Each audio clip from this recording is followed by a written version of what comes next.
At 7 in the morning, as the kettle begins to hum and the first pale light spills across your kitchen floor, your dog trots up, resting their chin against your knee. Without a second thought, your vocal pitch instantly shifts upward, your speech slows down, and you hear yourself ask, in a soft, exaggerated melody, who a good boy is. To an outside observer, it sounds like foolish gibberish. You might even feel a sudden, brief flash of self-consciousness. But deep within the auditory cortex of the sleeping creature at your feet, that ridiculous, high-pitched voice has just triggered an ancient neural orchestra 15,000 years in the making. Most dog owners believe this baby talk is simply a silly habit we picked up from talking to infants. We assume our dogs don't actually care about the tone, so long as the word treat or walk is somewhere in the sentence. But canine neuroimaging reveals a profound truth: when you switch into your high-pitched dog voice, you are not just talking to your pet.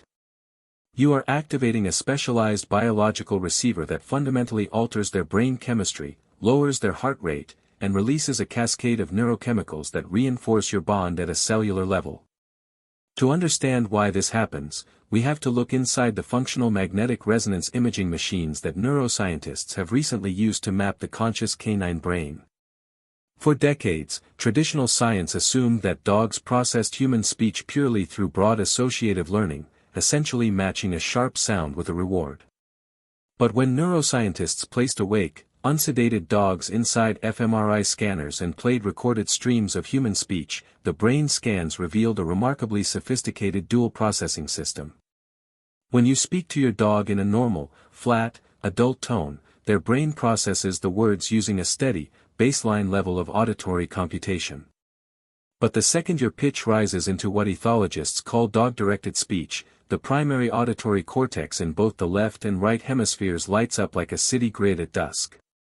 The pitch variation, known scientifically as exaggerated prosody, acts as a primary neural key. It bypasses the general background noise of the human world and immediately unlocks the dog's focused attention system.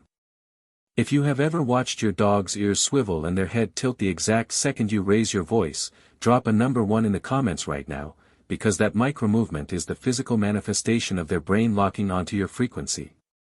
This sensitivity is not an accident of nature, it is a direct result of one of the most incredible evolutionary journeys on planet Earth. When wild wolves began their long, slow transition toward domestic dogs thousands of years ago, their vocal communication relied heavily on low-frequency, guttural sounds to signal territory, dominance, and threat. High-pitched, rhythmic vocalizations were reserved almost exclusively for mother-offspring interactions, puppy whines, nursing squeaks, and maternal reassurances. As humans and wolves began to share fires and campsites, a double selection process took place. Humans naturally selected for wolves that remained in a state of lifelong juvenile emotional dependence, a process known as neoteny.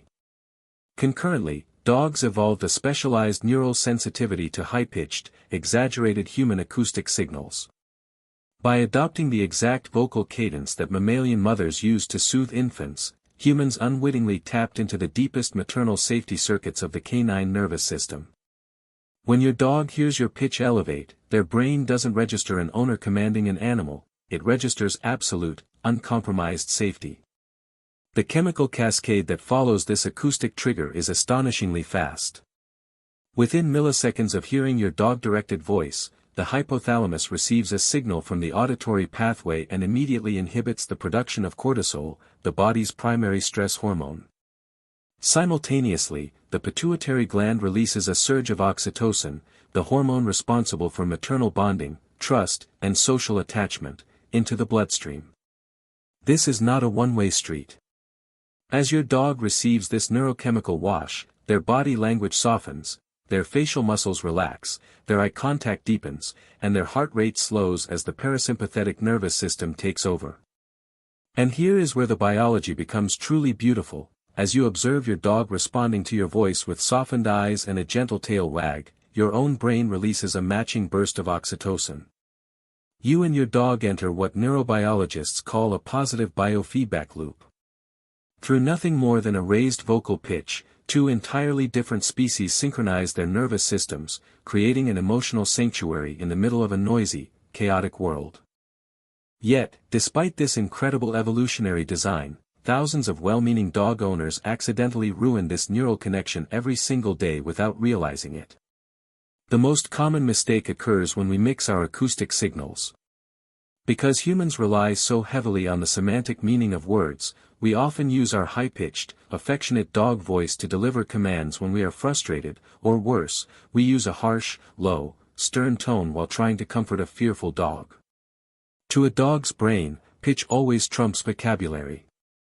If you tell a frightened dog that everything is okay using a firm, flat, or stern voice, their amygdala, the brain's fear center, processes the low frequency as a potential threat signal, completely overriding the reassuring words you are speaking.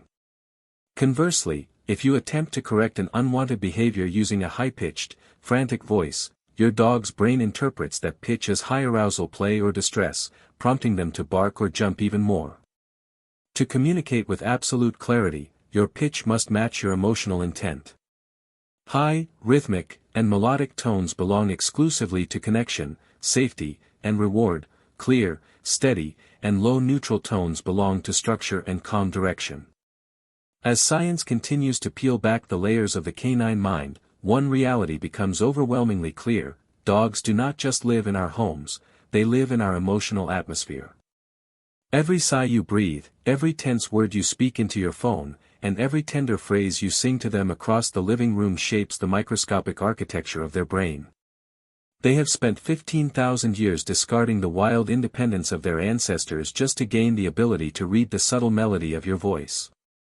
So the next time you catch yourself using that ridiculous, high-pitched baby voice to ask your dog about their day, don't feel foolish.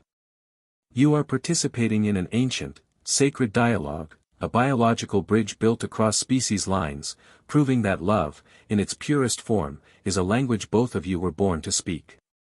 If this bond is something you cherish every day, take a moment to hit the subscribe button, join our community of dedicated dog lovers, and ensure you never miss another deep dive into the extraordinary mind of your best friend.